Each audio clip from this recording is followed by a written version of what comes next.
Olá, bom dia, bom dia. Estamos iniciando mais um Projeto 626, mais uma manhã muito gostosa, agora 6h26 da manhã, e é sempre um prazer imenso estar aqui todos os dias para esse nosso bate-papo, não é? Esse nosso bate-papo, esse nosso encontro matinal, essa nossa troca de energias, tá bom?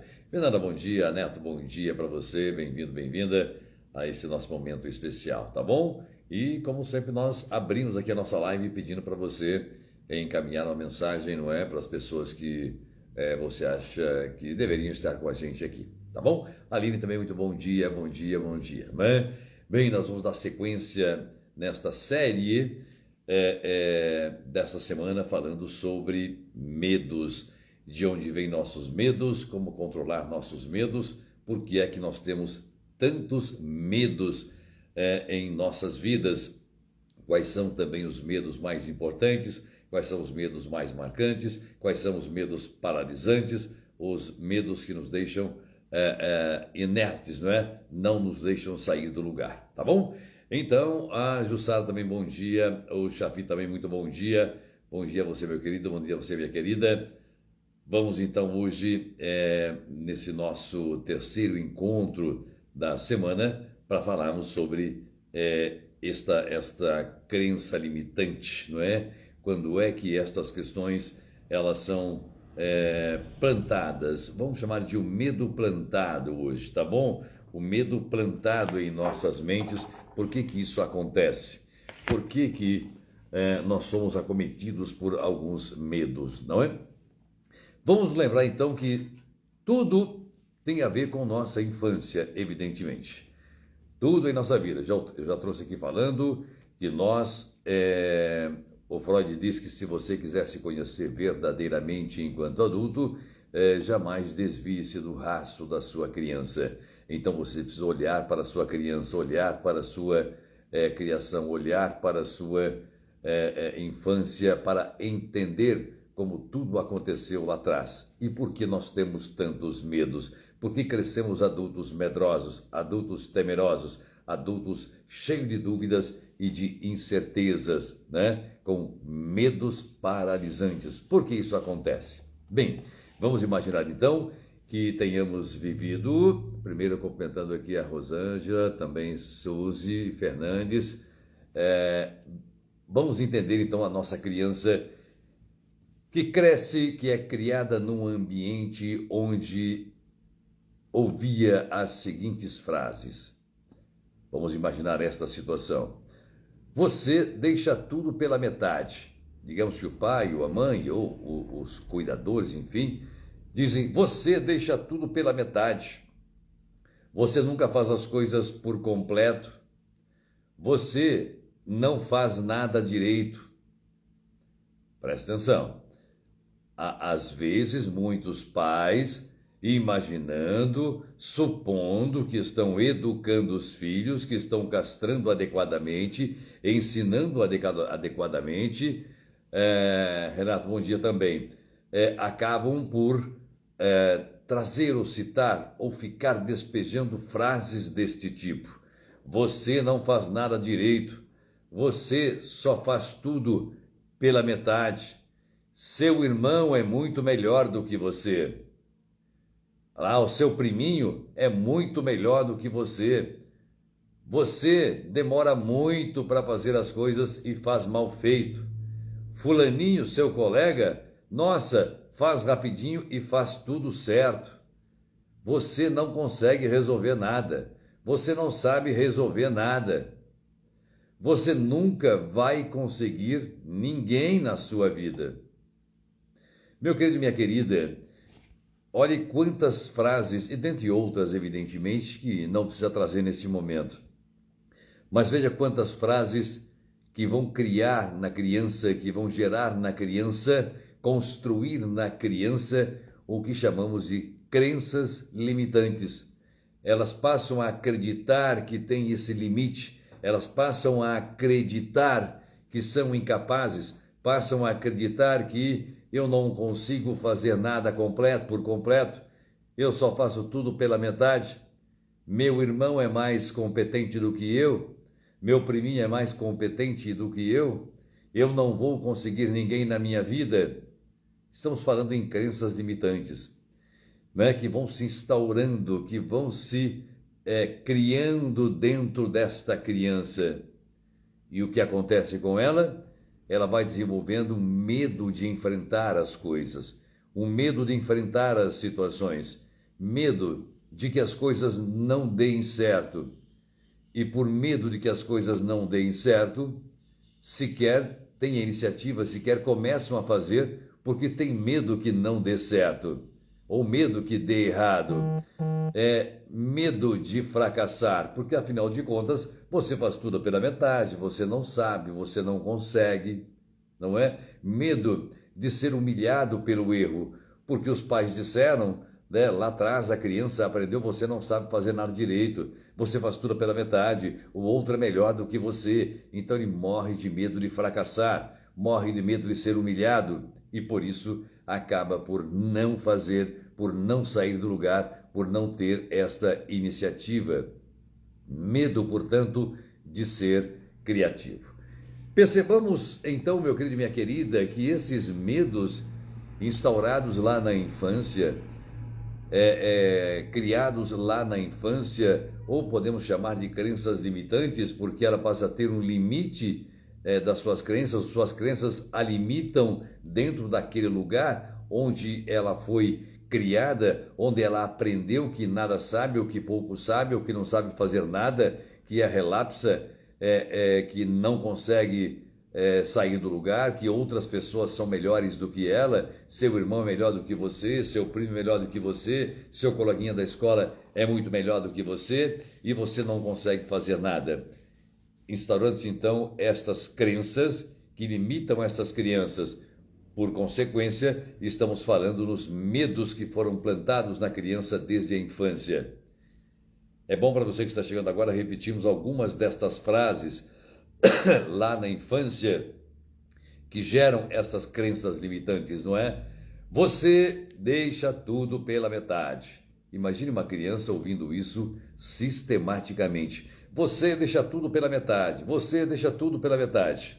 A criança acredita que por mais que faça, nunca está completo. Por mais que tente fazer, sempre será metade. Então eu não consigo fazer o todo, eu não consigo fazer o completo, eu não consigo atender a expectativa, eu não consigo satisfazer a este outro, eu não consigo produzir o suficientemente para ser reconhecido. É dessas questões, não é? Dessas coisas que nós falamos quando os medos são plantados em nós desde quando somos crianças. Não faz nada direito. Você não faz nada direito. É claro que esta criança vai se adultizando, entrando aí na adolescência, enfim, na fase adulta, achando que eu não sei fazer direito, que eu faço meia boca, que as pessoas não ficam satisfeitas com o meu trabalho, não ficam satisfeitas com o meu serviço, e eu acabo então sucumbindo, acabo aceitando empregos mais ou menos, porque eu faço mais ou menos, salários mais ou menos, uma vida social mais ou menos, uma vida de realizações mais ou menos feliz. Já fizemos uma live aqui falando sobre mais ou menos. É só procurarmos aqui entender o que é uma vida mais ou menos, não é? Então, meu querido, minha querida, é importante que compreendamos de onde vêm esses nossos medos. Por que eles são plantados em nós? De que maneira eles se desenvolvem? É como uma sementinha. Aquela sementinha que é lançada, uma crença limitante, você não sabe, você não consegue, você não é capaz, fulano faz melhor do que você nunca vai ficar com ninguém na sua vida, porque ninguém vai gostar de você desse jeito, você não sabe resolver nada e assim por diante. Instaurando-se essas crenças limitantes, os medos virão. Então, como resolver isso? Como trabalhar isso? Para a psicologia, nós trabalhamos com o cognitivo comportamental, não é? Os psicólogos. Mas vamos falar da psicanálise. Nós somos psicanalistas, estamos aqui no ambiente da psicanálise, não é? Silvia, bom dia para você também. Então, a terapia, é claro que ela é necessária. É claro que ela é fundamental para entendermos nossas crenças limitantes, entendermos os nossos medos. Eu tenho que compreender, reconhecer, eu tenho que reconhecer-me dentro deste medo, dentro desta crença limitante. Eu tenho que me entender, me conhecer, saber que eu tenho a habilidade, mas eu tenho o meu tempo. Se lá atrás disseram que eu não sei fazer nada, é talvez porque estivessem pensando ou imaginando ou esperando que eu fizesse dentro de um determinado tempo dele. Lá do papai, da mamãe, do titio, não importa de quem, do professor, não importa quem. Mas eu tenho que reconhecer a minha habilidade, de que eu sou capaz. Eu só não preciso fazer ou não consigo fazer dentro daquele tempo X. Mas eu consigo fazer num tempo um pouco maior. Mas eu preciso reconhecer que sei fazer, que posso fazer. Então eu tenho que reconhecer-me, reconhecer minha habilidade também, a minha potencialidade. Ora, eu sei fazer. Por que eu acredito que não sei fazer? Por que eu digo que não sei fazer? Por que o tempo todo eu fiquei repetindo que não sei fazer isso? Se ora, eu estou constatando que eu sei fazer. Demora um pouco mais, mas eu sei fazer. É a minha habilidade dentro do meu tempo. Reconhecer isso é muito importante para derrubar, para desmistificar, para ressignificar estas frases. Você não sabe nada, você não é capaz, você não consegue, você deixa tudo pela metade. Você não sabe resolver nada. Você nunca vai encontrar alguém na sua vida.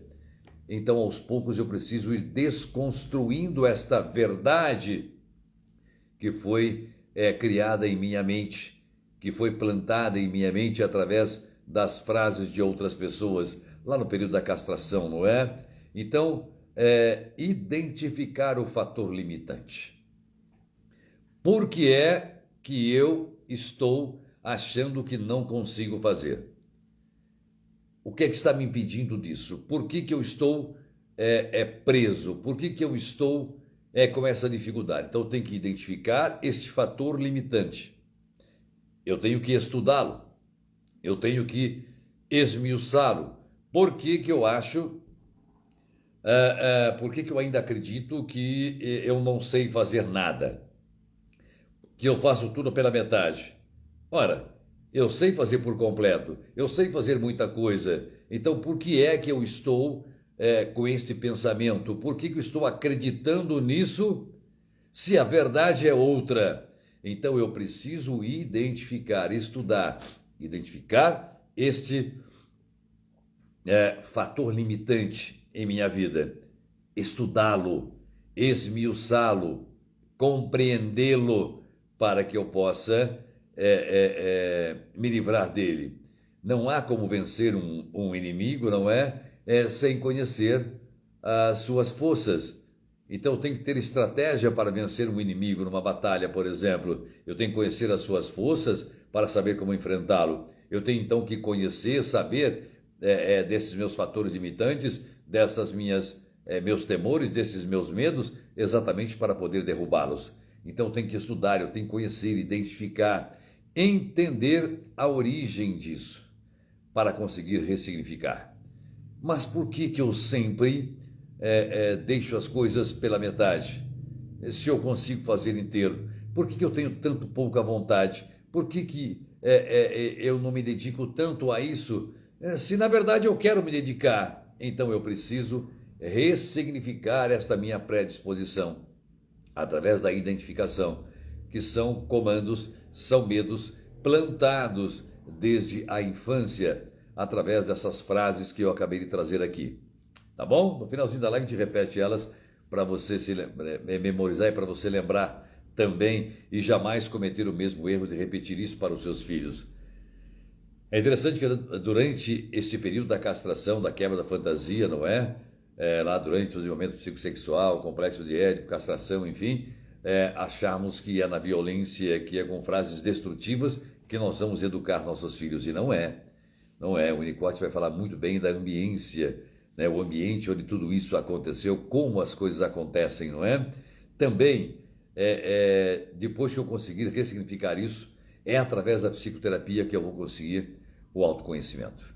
O autoconhecimento é fundamental, essencial, primordial para elevar a minha autoestima. Se eu elevo a minha autoestima, nós temos aqui também uma live, não é? Sobre autoconhecimento, sobre autoestima e assim por diante, como cada ponto desse, cada conceito desse interfere em nossas vidas e como construir a minha autoestima, como chegar a ter, como conseguir, como estudar, como me autoconhecer, não é? Danilo Campos, bom dia, Danilo, bom dia, Humberto também. Então, estas crenças limitantes plantadas desde a infância, elas são terríveis na fase adulta. Terríveis porque eu passo a acreditar realmente naquilo que a criança ouviu, naquilo que a criança aprendeu. A criança foi orientada para isso. Conectar Terapias, bom dia também. Então, através do autoconhecimento, elevando minha autoestima, acreditando no meu sonho. Lembre-se de que o seu sonho é o seu sonho. É o seu sonho, não é o sonho do outro. O meu sonho é o meu sonho. Agora, se eu tenho um sonho e eu acredito que não consigo, você faz tudo pela metade, você não faz nada direito, você não consegue, você não é capaz, o seu irmãozinho faz melhor do que você, seu coleguinha na escola faz melhor do que você, evidentemente você vai patinar e não vai acreditar, não vai dar sequência no seu sonho, porque você não sabe fazer nada. Ensinaram você a acreditar nisso, plantaram esses medos em você. Então, repito, a terapia, ela é fundamental, não é? Aproveitando que temos aqui o psicólogo vai fazer uma abordagem cognitivo-comportamental com você, a psicanálise, uma outra abordagem, mas tudo visando este autoconhecimento para levar a sua autoestima, para ressignificar esses conceitos até então dominantes, limitantes em suas vidas, não é? Outra coisa importante é enfrentar o adverso com serenidade. Aprender a ser feliz. Aprender a estar de bem consigo mesmo, mesmo diante de um erro. E aqui eu quero fazer uma ressalva, porque muita gente, ao cometer o primeiro erro na vida, ou a cometer um erro qualquer, já desiste. Não, já senta na cadeira, cruza o braço e não sai de lá para não errar novamente. Por quê? Medo da humilhação, medo do julgamento, medo de ser avaliado. Então ele acaba por não ter iniciativas de novo. Lembremos-nos de novo que o erro ele é fundamental em nossas vidas. O erro faz parte do processo. Aliás, eu diria que é uma peça fundamental para o crescimento, fundamental para esse aprendizado.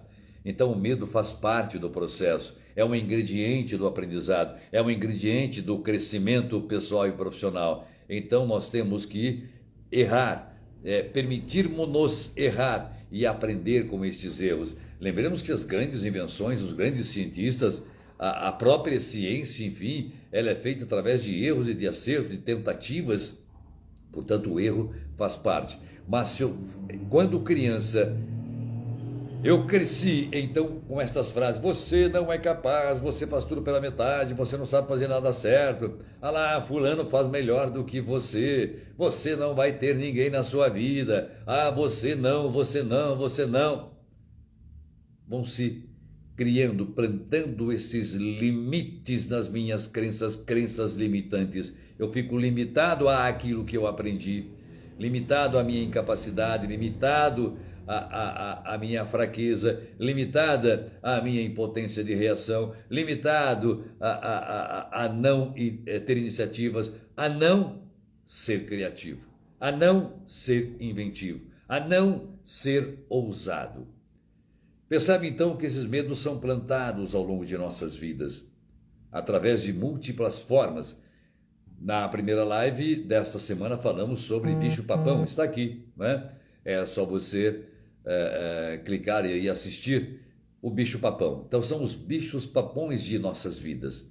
O bicho-papão, o homem do saco, enfim, é lá na historinha de ninar que começam então os nossos medos, a forma equivocada de educar. É por isso que Donald Winnicott vai falar sobre a ambiência, Ele diz que tudo será perfeito, a educação será perfeita, a castração será perfeita, quando nós estivermos falando de uma mãe suficientemente boa, de um seio suficientemente bom, num ambiente suficientemente bom, não é? Mas quando isso é insuficiente, é claro que as consequências haverão de ser percebidas mais tarde por cada um, por cada ser, por cada indivíduo, não é?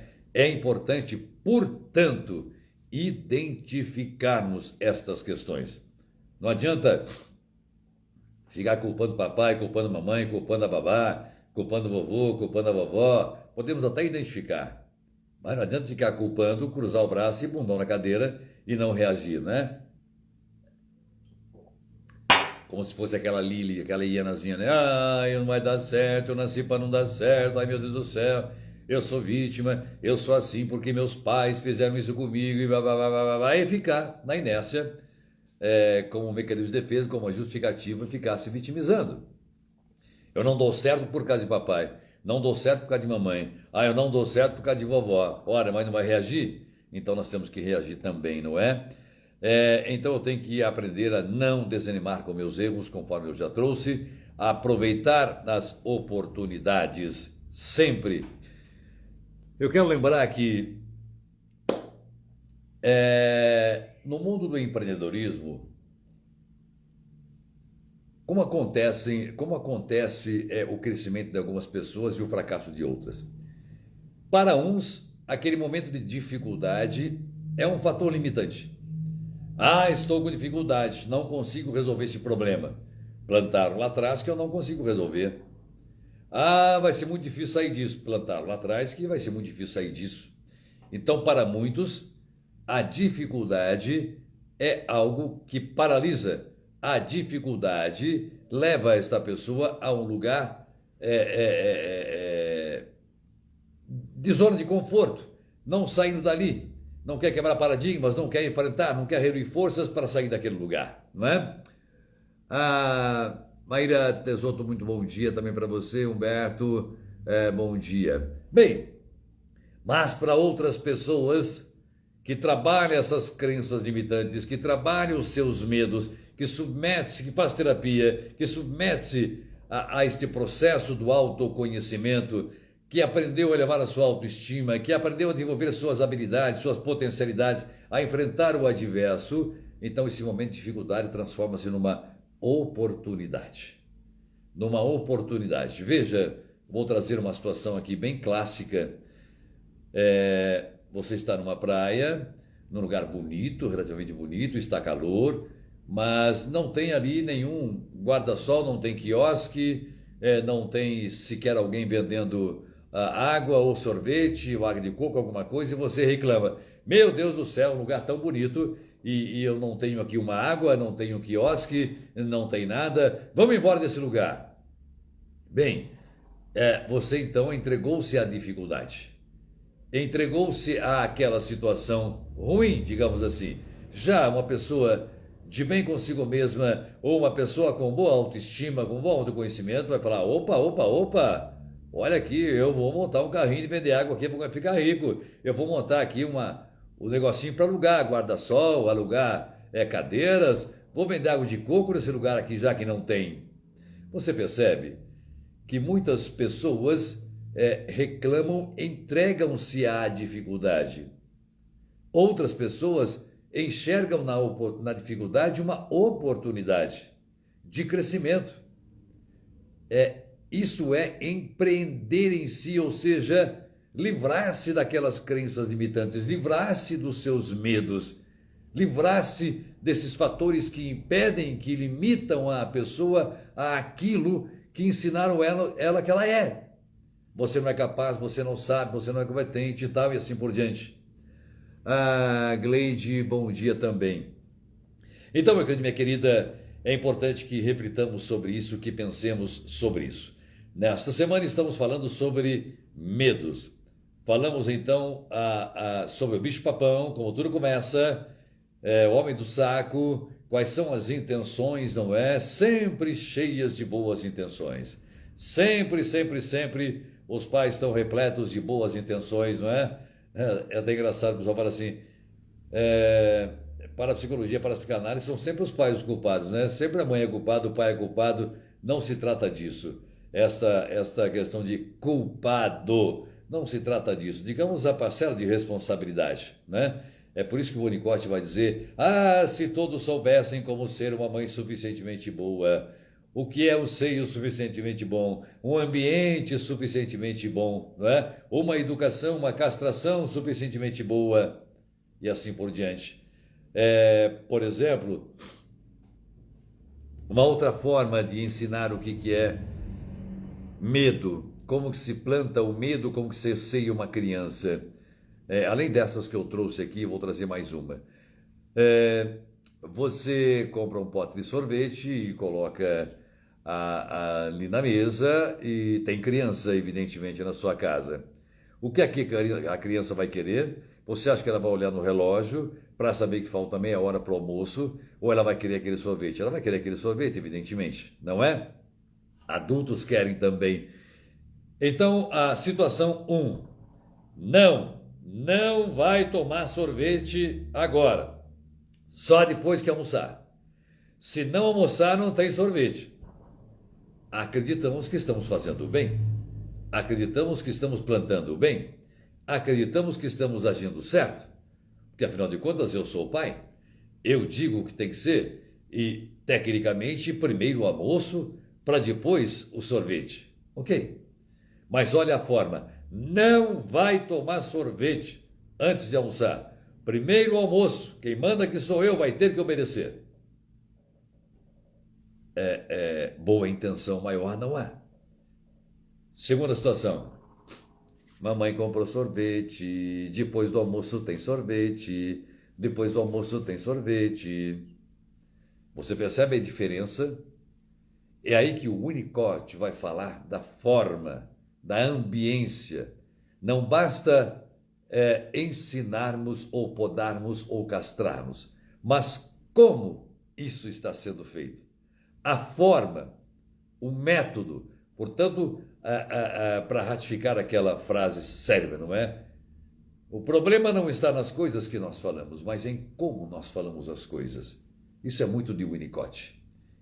Nós podemos estar implantando estas crenças limitantes, estes fatores limitantes que vão impedir a nossa criança de transformar-se em adultos sabedores daquilo que precisam fazer, das decisões que precisam tomar, longe desses fatores, dessas crenças limitantes, destes medos que o aprisionam neste lugar escuro, neste lugar onde nada é possível, não sou capaz, enfim, sou incompetente, blá, blá, blá. Tudo isso que nós já conhecemos hoje, tá bom? Meu querido, minha querida, amanhã nós vamos continuar falando sobre medos, como eles impactam em nossas vidas, de que maneira são plantados lá desde o bicho-papão, né? Ontem trouxemos mais informações, hoje mais informações e amanhã nós continuaremos falando sobre os medos e como estes medos interferem nas nossas vidas, como eles nos prejudicam, tá bom? Um grande beijo para você, que o seu dia seja ótimo, que seu dia seja produtivo, que seu dia seja maravilhoso. Tchau, tchau!